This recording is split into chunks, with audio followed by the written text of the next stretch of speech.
Director of Athletics at the University of Utah, Mark Harlan. How are you? Bill, I'm doing great. How are you doing? Doing fantastic. It's a beautiful day. We got basketball tonight. A lot of things going on, so I'm pretty good. How about you?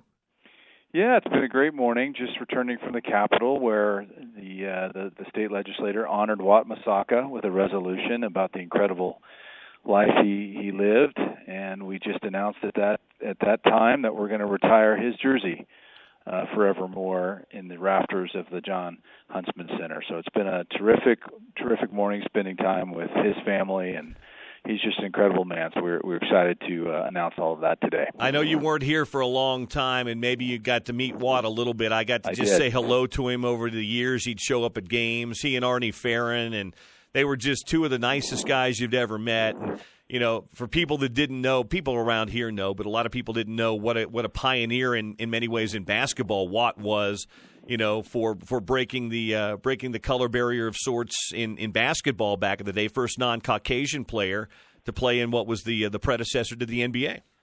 Yeah, it's amazing his accomplishments, and you know he took a break from the U and obviously fought in World War II and you know had to deal with a lot of social injustice then, and when he came back, got his engineering degree and just thrived. And so, an incredible player. You know, talk to Arnie. He tells me he was the key ingredient on that championship team, and you know that alone is just about worthy of a jersey retirement. But if you consider the trailblazing that he did for this country, you know, we're so honored to be able to celebrate him next year and when we retire his jersey. So that'll be next year. Yeah, we'll pick a game with the family next year, and we'll have plenty of time to do it right. And very emotional morning with the family. It was very special. So that's great news, and Watt was a great man, no doubt about that. UCLA in tonight, so we got some hoops up there tonight. And I mentioned that's an improving program. I mean, you were down there for a while in the early parts of your career, Mark. That's a tough place to be a basketball coach because there's a big portion of that UCLA fan base that that still lives in the John Wooden era, and everybody that's ever coached there seems to have been compared to a guy named John Wooden. Yeah, it's a tough gig. I think anyone that signs up for it knows that they're truly are signing up for something that's it's always going to be hard to hit expectations. But you know, Coach Cronin, I've got some familiarity with. He was at Cincinnati when I was at South Florida, and I know whenever we competed against them, you just knew that they were going to get after you on defense. And, you know, to watch their team evolve this year, I'm not surprised. I think you can start to see that they're picking up what he's teaching. But we got him here at home tonight. Our guys obviously are wanting to get back on the winning column, and they've had a great week. We're excited to really get after it tonight. Tonight at 8:30 at the John M. Huntsman Center, Utah and UCLA, and we'll have it for you right here on ESPN 700. So you got a winner on your LSU home and home series. Somebody made a correct guess. The Texas Ute did. Yeah, that Texas Ute. Now I think we got off the phone and I was driving someplace and somebody in my family had my phone and they said, "Look at this."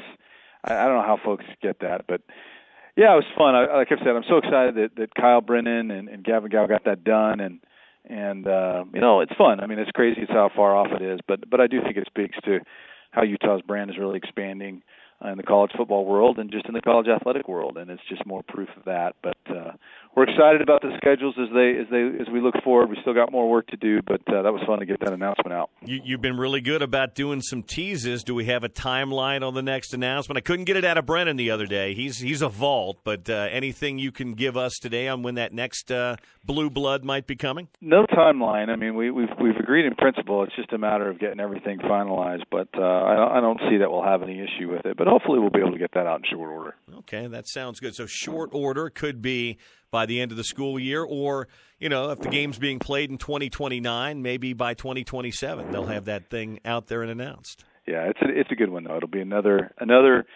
I think, proof that, that folks really want to get after playing us, and we want to get after playing them, and they know what a great place this is to come to play, and so it's been really rewarding to see these teams engage. I wanted to have you, for our listeners, paint a little picture right now. We talked last week about the Mel Tucker thing. Tucker left Colorado to go to Michigan State, and there's never a good time to lose a coach you like. I mean, there's never a good time, but February is less than optimal. And I know Rick George is a friend of yours over there. But I'm just curious, they've had that now for a couple of weeks. Clearly there's names that have surfaced as candidates. I'm not going to ask you to talk about that, but kind of walk us inside of a coaching search from an athletic director's standpoint, Mark, from the beginning of it to where you get your list to, interviewing. Kind of walk us through how because we know every coach is important to that sport, but hiring the right football coach, because that's the revenue engine that drives most athletic departments, is a huge hire along with the staff that comes with it. So give us an idea of what it's like, because I know you've hired a few. Well, I think you're right. I mean, the hiring of a football coach is a monumental event for any institution, certainly for any athletic director. That's one of those you got to get right, because it's so important to the community and the university. And, of course, as we know, a lot of the funding for all the programs comes from that sport. So, you just got to be really diligent on the kind of person that you want to come in. I'm a big believer that X's and O's are not as important as the leadership qualities of that individual. Is he a team player not only for his football program, but is he a team player for the whole university? His values, his ethics, how does he mold young men? And, those things are so critical, but then you have to get to those things in a manner that sometimes can be, more expedited than you would like for something so important. I think right now what Rick has got on his hands is interesting. It was a big blow this time of year, and we discussed that last week. But on the other side of it, he doesn't have to be in a sprint, right? I mean, we're on the other side of recruiting. He's got a really good interim coach who I've read. I haven't met him, but I've read great things about him. Sounds like he can stabilize that during this period and get ready for spring ball. So it allows him the time to talk to the people he needs to dig in, as opposed to sometimes when it happens at the end of the season, you might be competing against 6 other institutions, right? And, you be quick, don't hurry type thing, but, there's competitors. Rick has no competitors right now on the market. So Colorado is very unique in their timeline, but in general, timelines become kind of dictated about who you are going after. But, Mark, do you have something in your front desk and your names? Certainly there's folks that you always have been mindful of and you've seen their success and you think about them at any place I've been. But in general, it really depends on the timing, what you need, how the program is being left behind. So all of those things come to play.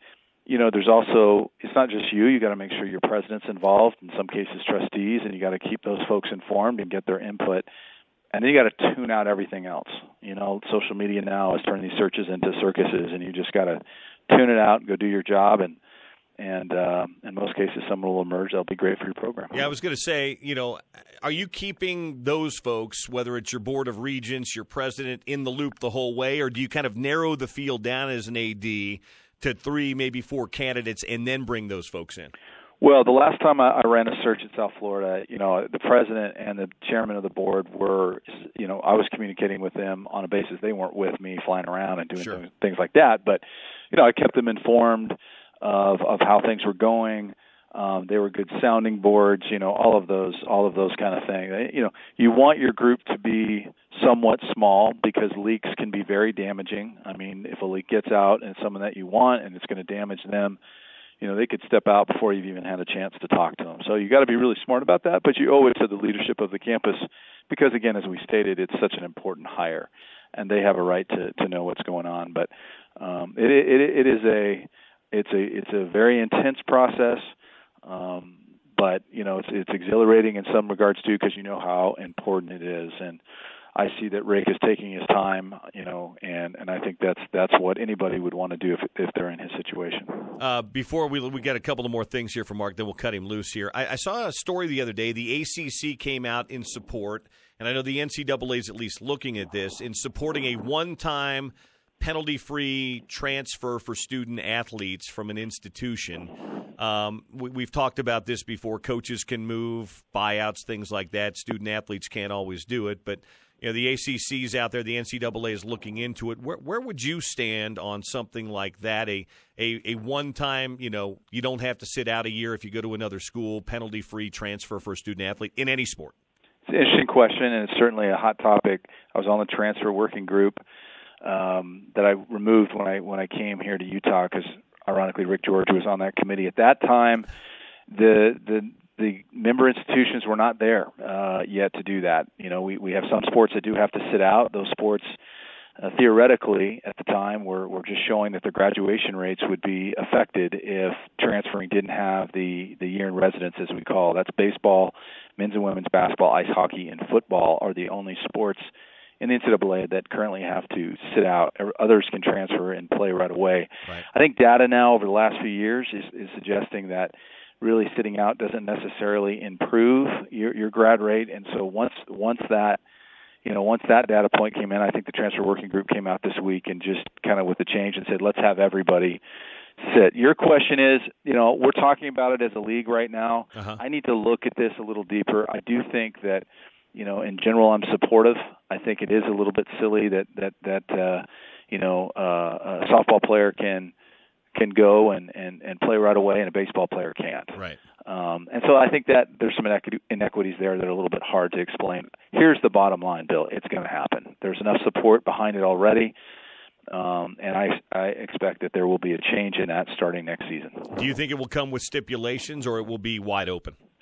I think it's going to be, again, I have to study it a little bit more. I think it's going to be pretty wide open that you get to transfer once during your undergraduate career.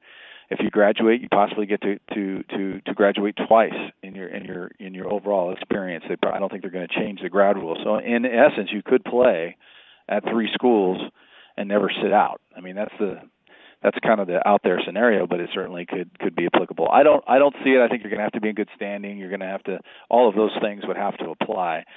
But as you know, what pressured all of this was the waivers. The waivers come in. A lot of kids are able to play right away. There's questions why that kid can play, why that kid can't. The NCAA and the institutions can't talk about it because of FERPA rules. So the media takes it where they go. And I just think everybody's just tired of the narrative. So I think this is where it's going to land. And we're going to all have to adapt. I mean, I know coaches some are not happy. They see free agency has now entered our space, but frankly, kids are transferring at a larger rate now anyway. We might as well just understand the rules of engagement, get away from the appeal process, and just go forward. We will benefit at Utah. We will also lose some kids, but by and by, I think it's a push. Well, yeah, that's what I mean. Everybody's going to see some benefits from it, and everybody's going to feel some sting from it too. I think over the course of time, something like that balances out. At least in my mind, I think it would. Yeah, and I would just add, I think if you get into the mind of a coach, and now if basketball and football, let's say, go this way, you really start having to ask yourself how much you're going to recruit high school. I mean, you do have to ask yourself that. I mean, and I don't know what that all means going forward, but I mean, obviously, I'm not to suggest they won't, but if there's movement that's now going to increase, and we won't know until it happens, and watching it over the first few years, how do you hold half your scholarships back now for a dynamic player who wants to come to Utah that's proved it at another institution as opposed to reaching high school? These are all consequences, unintended or other, but that's why some of these things aren't as simple as they sometimes look. But at the end of the day, it's going to happen, and we all just have to manage accordingly. Well, they're already beginning to adapt with the transfer portal now, so it will just be Absolutely. A little bit more adaptation there. Before I let you go, it's a busy weekend for you. You've got men's and women's basketball at home this weekend, plus lacrosse, who had just a heartbreaker, almost knocked off nationally ranked Air Force, and then you've got a home swim meet this weekend against SC. And we got our skiers. We got our downhill ski team, Alpine, at Park City, also this weekend, and so. Yeah, it's a great weekend on the hill, even the further uphill. I mean, it's exciting to have so many of our teams in town. It's very rare that we have both men's and women's basketball in town on the same weekend. I think it happens once every couple of years. So to have a doubleheader on Sunday, it's senior day for women's basketball, which is unbelievable. They're already done with their season and everything else going on. But that's what makes it so awesome to be a part of this program. Our fans can just basically live up here this weekend and cheer everybody on, and it gets going tonight against the tough UCLA team. We got to get after it, and we need people. I know it's late. I didn't set the game time. I don't know who did, but it's at 8:30, and I appreciate everyone staying up late because our guys, we've seen it. They can surge when our fans get behind them, and we need you tonight. Hey, thanks. I'll see you tonight. Bill, appreciate it. Thank you. There you go.